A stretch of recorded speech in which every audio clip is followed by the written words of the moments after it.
ప్రైజ్లాడండి. అందరికీ వందనాలు. వాక్యంలోకి వెళ్ళే ముందు చిన్న ప్రార్థన చేస్తాం. సర్వోన్నత సర్వశక్తిమంతుడ కృపామయుడ దయగల మా తండ్రి నీకు లెక్కలేని స్తోత్రాలు నాయన ప్రభ.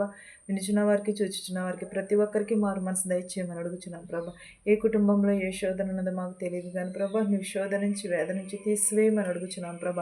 వాక్యంలో మేము వెలిగే ధన్యతను దయచే ప్రభ. వాక్యం ఎడల మేము నిలకడగలిగి జీవించే భాగ్యమును దయచేయమని, ప్రతి ఒక్కరికి నీ రక్షణ భాగ్యమును దయచేయమని అడుగుచున్నాను తండ్రి. ఆమేన్. ప్రకటన గ్రంథము 7వ అధ్యాయము 17 వచనాలు ఇలాగ వ్రాయబడి ఉన్నవి.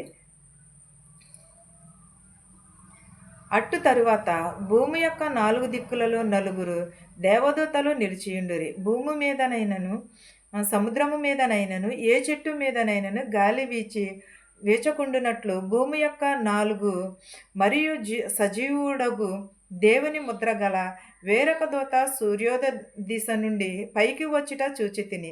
భూమికిని సముద్రమునకును హాని కలుగు చేయుటకై అధికారము పొందిన ఆ 4 దూతలతో ఈ దూత మేము మా దేవుని దాసులను వారి నొసళ్ళ యందు ముద్రించు వరకు భూమికైనను సముద్రముకైనను చెట్లకైనను హాని చేయవద్దని బేకరిగా చెప్పాను. మరియు ముద్రింపబడిన వారి లెక్క చెప్పగా వింటిని.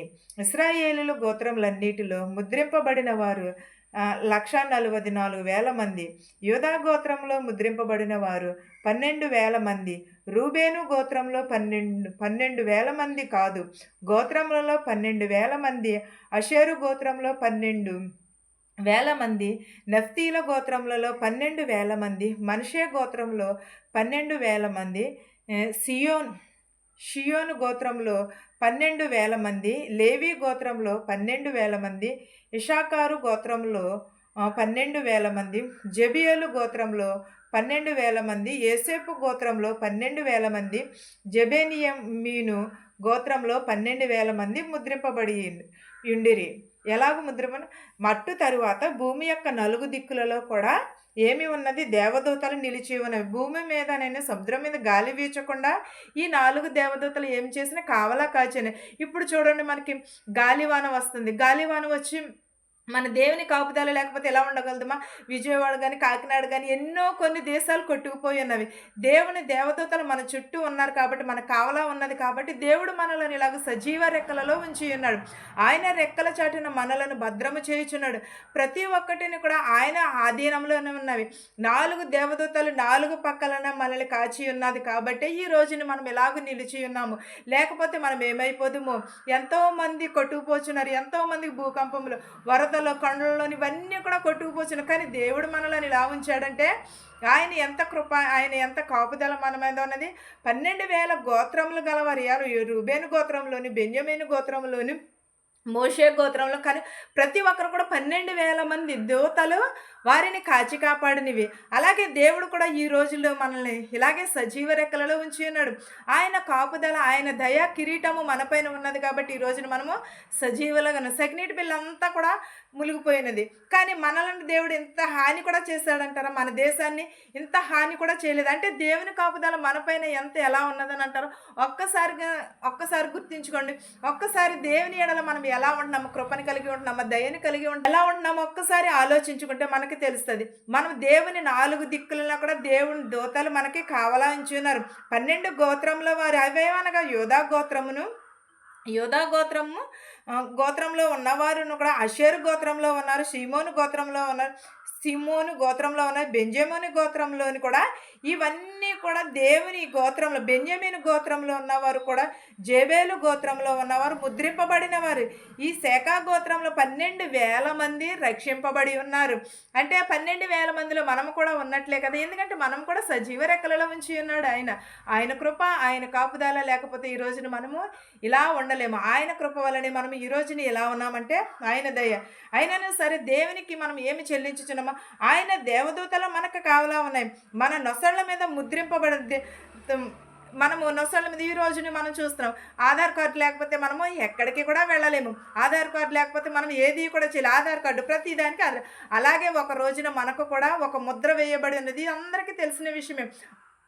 అప్పుడు దేవుని రాకడ వచ్చినప్పుడు ఆ ముద్ర మనకి నొసళ్ళ మీద వేటి ముద్రింపబడింది. ఏంది మనము దేవుని రాకడ కొరకు మనం ఎదురు చూస్తున్నాం. ఏమని చెప్పుచున్నది ఈ దేవదూత? దాసుల నొసల యందు ముద్రించు వరకు భూమికైనను, సముద్రముకైనను, చెట్లకైనను హాని చేయవద్దనని. అంటే నొసళ్ళ మీద మనం ముద్రింపబడనంత వరకు కూడా చెట్లకైనను, సముద్రముకైనను, దేనికైనను కూడా హాని చేయవద్దని. అంటే ఆ ముద్ర ఉన్నవారు, దేవుని ముద్ర ఉన్నవారు దేవుని రాజ్యంలో, సాతాను ముద్ర సాతాను. ఏ ముద్ర? 666 ముద్ర. ఆ ముద్ర ముద్రించే వరకు కూడా దేనికి కూడా హాని చేయవద్దని చెప్పుచున్నాడు. ప్రతి ఒక్కరును కూడా దేవుడు రాకడ సమీపంలో ఉన్నది. ప్రతి ఒక్కరు మారు మనసు పొందండి, పొందండి అని చెప్పుచున్నారు. ఎవరు పొందుచున్నారు? ఎవరును కూడా లక్ష్య పెట్టరు. ఆ రోజున అలాగే కదా. అప్పట్లో కూడా నోవహు ఓడ తయారు చేసినప్పుడు కూడా అంతే. వీడు పిచ్చివాడురా, వీడు వెర్రివాడురా అని అన్నారు. దేవుని రాకడ సమీపంలో ఉన్నదంటే ఇప్పుడు కూడా జనం ఏమనుకుంటున్నారు? తినుచున్నారు, త్రాగుచున్నారు, సుఖించుచున్నారు, పెండ్లికి ఇచ్చుచున్నారు, పెండ్లు కట్టుకునిచున్నారు. కానీ దేవుని రాకడ సమీపంలో ఉన్నదంటే ఎవరును కూడా భయం లేదు. ఎప్పుడో వచ్చే రాకడ కోసం ఇప్పుడు వరకు ఎందుకు ఎదురు చూడాలి అని అనుకుంటారు. అటు తర్వాత నేను చూడగా ఇదిగో ప్రతి జనములో నుండి, ప్రతి వంశంలో నుండి, ప్రజలలో నుండి, ఆయా భాషలు మాట్లాడేవారిలో నుండి వచ్చిన ఎవడును లెక్కింపజాలడని ఒకనికొక సింహాసీనుడైన దేవునికి గొర్రెపిల్లకును మా రక్షణకై స్తోత్రమని మహాశబ్దముతో ఎలుగెత్తి చెప్పిరి. దేవదూతలందరూ సింహాసనము చుట్టూను, పెద్దల చుట్టూను, ఆ 4 జీవుల చుట్టూను నిలువబడి ఉండిరి. వారు సింహాసనమును ఎదుట సాష్టాంగపడి ఆమేననిరి. యుగయుగముల వరకు మా దేవునికి స్తోత్రము, మహిమ, జ్ఞానమును, కృతజ్ఞతాస్థుతులు, ఘనతయు, శక్తియు, బలముయు కలుగునుగాక అని చెప్పుచు దేవునికి నమస్కారం చేసి ఆమేననిరి. ఏంటది? అట్టు తరువాత నేను చూడగా జనులలోను కానీ, వంశంలోను కానీ, ప్రజలలోను కానీ, ఆయా భాషలు మాట్లాడే వారిలో నుండి కూడా ఎవడును కూడా లెక్కింపజాలడు అని చెప్పుచున్నాడు. సింహాసీనుడైన నా దేవునికి, గొర్రె పిల్లలకును మా రక్షకుడైన స్తోత్రమని మహాశబ్దంతో ఎలుగెత్తి చెప్పింది. ఎవరు మహారక్షకుడు అంటే?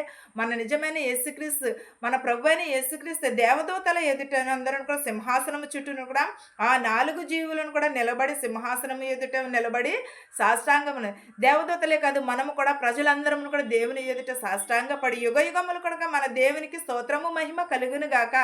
ఆయనకే మహిమ, కృతజ్ఞతలు చెల్లించుకుని, ఆయనకే ఘనత, శక్తియు, బలమును కూడా దేవునికి నమస్కారం చేయు ప్రతి ఒక్కరమును కూడా చేసి నమస్కారము చేయిరి. పెద్దలలోనూ ఒకడు తెల్లని వస్త్రములను ధరించుకుని వీరెవరును ఎక్కడ నుండి వచ్చిరని నన్ను అడిగాను. ఏమని అడుగుతున్నారు? మీరెవరు, ఎక్కడ నుండి వచ్చి ఉన్నారని వారు పెద్దలలో ఒకరు లేచి వారిని అడిగాను. అందుకు నేను, అయ్యా నీకు తెలియననగా అతడు ఇలాగు నాతో చెప్పాను. మహాశ్రమల నుండి వచ్చిన వారు గొర్రెపిల్ల రక్తంలో తమ వస్త్రములను ఉదుకుని వాటిని తెలుపు చేసుకునిరి. అందువలన వారు దేవుని సింహాసనమును ఎదుట ఉండి రాత్రింబగళ్ళు ఆయన ఆలయములో ఆయనను సేవించుచున్నారు. సింహాసీనుడైన వాడు తానే తన గుడారమును వారి మీద కప్పును. వారికి ఇక మీదట అలయకైనను దాహమైనను ఉండదు. సూర్యుని ఎండైనను ఏ గాలి అయినను వారికి తగులదు. ఏలయనగా సింహాసనము మధ్య నుండి గొర్రెపిల్ల వారికి కాపరి అయ్యి జీవము గల బొగ్గల యొద్దకు వారిని నడిపించును. దేవుడే వారి కన్నుల నుండి ప్రతి బాష్ప బిందువును తుడిచివేయును. ఏంటది? అందుగా ఆయన ఏమన్నా తెల్లని వస్త్రములలో ఒకటి ధరించుకుని ఉన్నవాడు ఏమన్నాడు? పెద్దలలో ఒకరు లేచి ఈయన ఎవరు అని అంటున్నాడు. అందుకే యేసుక్రీస్తు వారు ఏమన్నారు? నీకు నేను తెలియదు, నీకు శ్రమ వచ్చినప్పుడు మాత్రమే తెలుస్తుంది.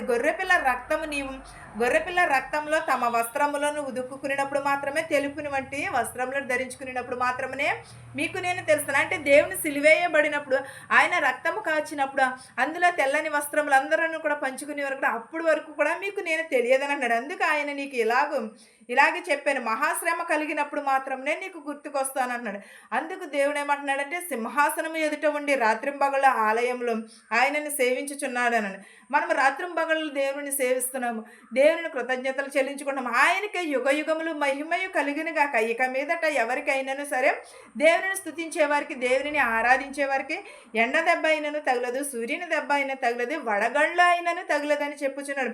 ఏలయనగా సింహాసీనుడైన వాడు మన కాపరి అయ్యున్నాడు. జీవజలము బొగ్గల నుండి వారు దేవుడే దేవుడై ఉన్నాడు. వారి కనులని ఎదుట ప్రతి బాష్ప బిందువును తుడిచివేయనన్నాడు.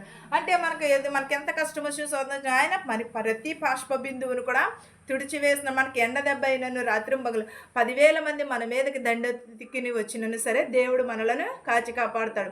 ఆయన సజీవ లెక్కలలో మనలను ఉంచుతాడు. ఆయన కాపుదల మనపైన ఉంటుంది. నిత్యమును కూడా ఆయన కృప దయా కిరీటము మనకే ఉంచును. ఈ వాక్యమును మీకును మాకును మనందరికీ తోడై ఉండును గాక.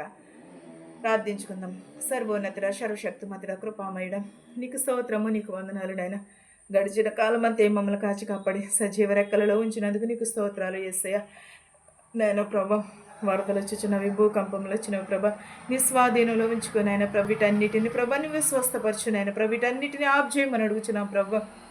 ఎంతోమంది నాయన ప్రభా ఈ వరదలు కొట్టుకుపోతున్నారు ప్రభా, అదంతా ప్రభా ఆబ్జేయమని అడుగుచున్నాను నాయన ప్రభా. అడుగుట వల్ల మీ వలనైతే సమస్తమును సాధ్యమన్నావు నాయన ప్రభా. కరువులను భూకంపములను వచ్చుచున్నవి నాయన ప్రభా. ప్రతి ఒక్కరిని ప్రభ నీ స్వాధీనంలో ఉంచుకుని నాయన ప్రభా. ప్రతి ఒక్కటినైనా ప్రభ నీకు చేతులకు అప్పగించుకునిచున్నాము నాయన ప్రభా. నీ రెక్కల చాటున భద్రము చేయమని అడుగుచున్నాం ప్రభా. మా దేశాలని మా సంఘాలని దీవించినాను ప్రభా. మా కుటుంబములను కూడా ప్రభ దీవించమని అడుగుచున్నాం. ప్రతి ఒక్కరి కుటుంబాలలో శాంతిని సమాధానముని దయచేయమని అడుగుచున్నాను ప్రభా. నీ కనికరమును నీ దయని దయచేయమని అడుగుచున్నాను తండ్రి. ఆమేన్. నా ప్రార్థనను నీ పాసాన్ని చేర్చుకోమని యేసునామములో బ్రతిమాలు వేడుకొనిచున్నాను తండ్రి. ఆమేన్. పరలోకమందున్న మా తండ్రి, నీ నామము పరిశుద్ధపరచబడును గాక, నీ రాజ్యం వచ్చును గాక, నీ చిత్తము పరలోకమందు భువ్యందు నెరవేరినట్లును మా అనుదినాహారం నేడు మాకు దయచేయము. మరణస్తులను మేము క్షమించిన ప్రకారం మరణములను క్షమించము. దుష్టుల నుండి శోధన నుండి తప్పించము. రాజ్యమును శక్తియు మహిమయు నిరంతరము నీవై ఉన్నావు మా తండ్రి. చూచుచున్న వారికి వినిచిన వారికి సదాకాలముని కృప తోడయ్యుండును గాక. ఆమేన్. ఆమేన్. అందరికీ వందనాలు.